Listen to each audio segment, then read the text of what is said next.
Lucian. Ah, we're being recorded, folks. Watch what you say. I think it's a little late for that. Okay, so this is the thing I would normally do next period, but who wants to come back on a Tuesday? What's that about? So let's briefly go over Menippean, and we've talked about him before. He's kind of satire, and really, when we talk about Menippean, he's lost. So we're talking about Lucian. Let's see. D drive 3 syllabus. Did I set up a? Yeah.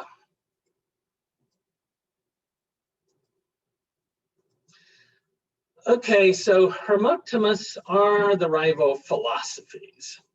And what does Hermotimus mean?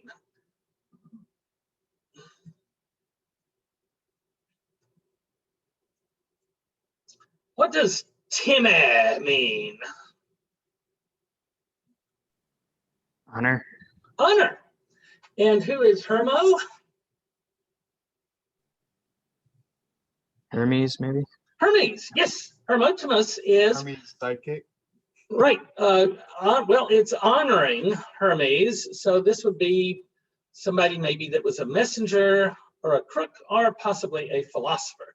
Hermeneutics is the art of translating stuff and explaining what it means. So I think in this context, he's talking about two rival philosophies. Hermotimus represents Stoicism, and Lycanus, is that how you say that, or Lycinus?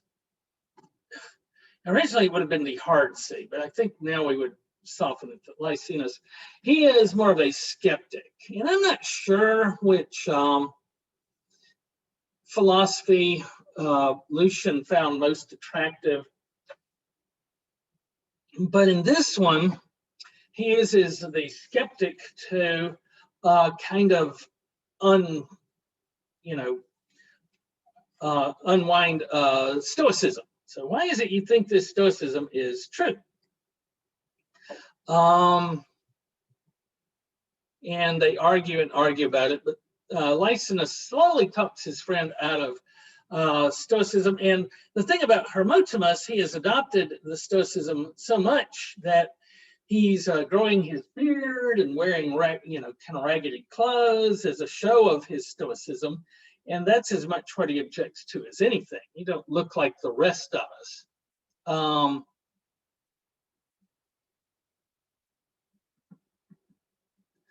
And, by the time you get up to the top of the Stoic mountain, what if there's nothing there? Wouldn't that be terrible? Yeah, that would be awful. All right. I wanted to talk a little bit about Stoicism and the backfire effect. We already talked about agnotology. Do you remember what that word means?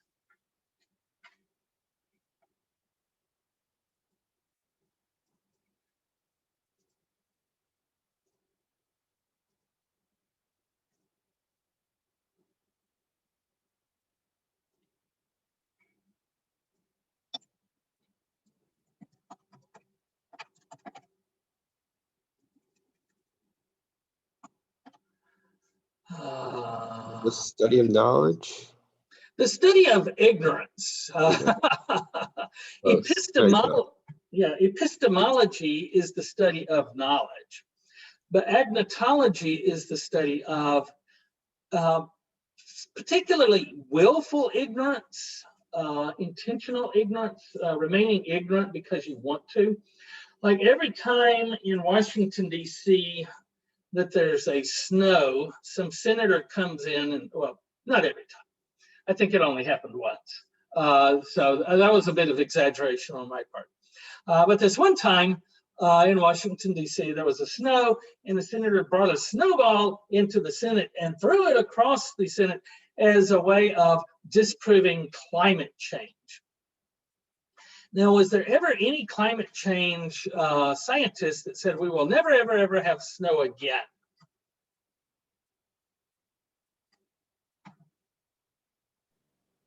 No. No, so that's technically what they call a straw man. You set up a straw man and then knock it down to prove that the people that are actually making the argument are totally Looney Tunes. They don't know what they're talking about. Well, you know, that's not what they're saying. So agnotology is the study of, like, you know, how does ignorance remain in power? And usually it's backed by a lot of money. Do you hear a lot of people arguing that cigarettes do not cause cancer? Like people in your life, your crazy Uncle Liberty. I don't, but I don't imagine I'll have to look far. Well, there used to be this tobacco institute that would claim back in the day that the science wasn't real, that, you know, people that like to smoke just happen to get cancer a lot.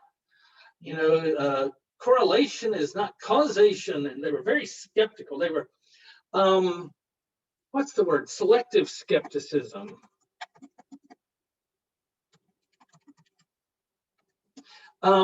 They're skeptical about everything. They use the tools of skepticism against this one thing, but then everything else they swallow whole cloth. So what happened to the Tobacco Institute, and the reason your crazy Uncle Liberty no longer talks about that, is that eventually there were some huge lawsuits, billions and billions of dollars won against the cigarette companies, not for killing people. If people want to smoke and kill themselves, that's their right. They got in trouble for lying about it under oath and also in public. You know, the Tobacco Institute was pushing lies, and these lies were starting to cost the tobacco companies money. And so what did the tobacco companies do? Well, they stopped lying. Yes, this stuff kills you. But it's your right as an American to choose to kill yourself one cigarette at a time if you want to. So the Tobacco Institute, when it started costing them more money than it was saving them, the Tobacco Institute went away, along with the whole discourse about how this is, you know, not bad. Now, what is keeping the anti-climate change discourse alive?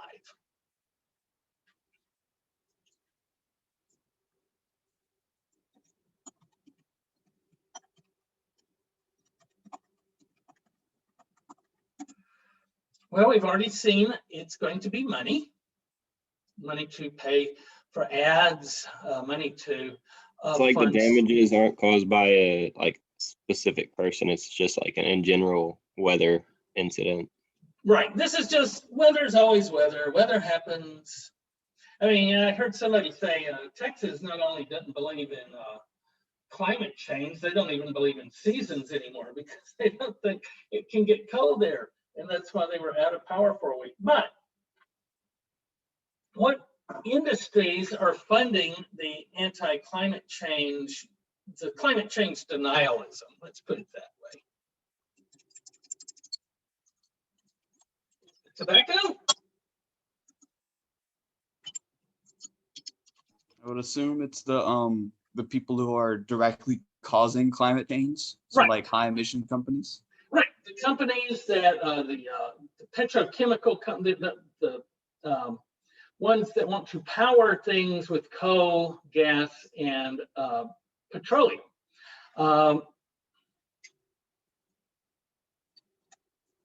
Yes, so they have they fund climate change denialism.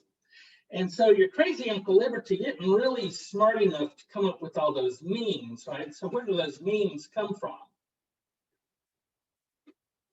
We saw it happen in real time last week, right? The big lie about why was Texas out of power, and what was their lie that they told? That the wind farms froze over. Right. Somehow in Texas, Texas, which is run by Republicans and the oil companies, it is a petrochemical state, right? We give the oil companies everything they want. Somehow in Texas, Alexandria Ocasio-Cortez snuck in and set up the Green New Deal while nobody was looking, and that's the reason we don't have power. Now, can you think of a more manifestly ridiculous lie? Does anybody think AOC secretly took over Texas and implemented the Green New Deal there? Besides, I mean, in this place. I live in Texas, and we've had wind power powering our house for the past 12 years. Well, and also, it's only 10% of Texas power. And the real thing that was not working were the coal plants and the petroleum plants and the gas plants and even the nuclear plants, because they hadn't wrapped their pipes. What happens to pipes of water in 12-degree weather when you don't wrap them up?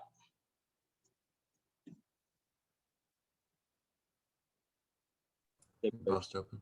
They burst or at least freeze. So all of these plants quit working. The 90% of Texas power that comes from petrochemicals, oil, gas, and coal, they stopped working in this cold weather because they hadn't winterized, because that would cost money and cut into profits. But before that truth had a chance to make it out the door, the lie had gone around the planet 4 times. Everybody has heard that lie, right? Has anybody not heard that lie until me? I haven't, because I'm very Epicurean about politics. Okay, so, but this wasn't just politics. This was, your power's out. Why? And you turn on the news and they're telling you why. It's AOC. AOC took your power. So this is well-funded. They're sitting around with these things. Is it cheaper to winterize the pipes or to hire a publicity company to come around and think up reasons why it's not our fault that you lost your power?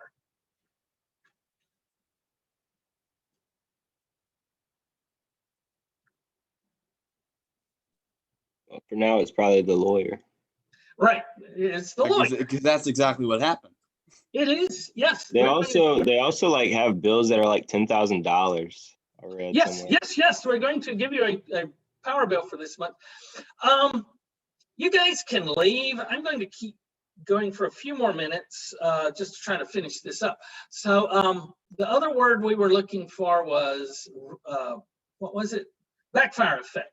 So when you tell your crazy Uncle Liberty, dude, AOC's never been anywhere near Texas. Here's the truth about climate change that I learned in my class at Tech. Are you going to convince crazy Uncle Liberty? He thinks we're brainwashed anyway.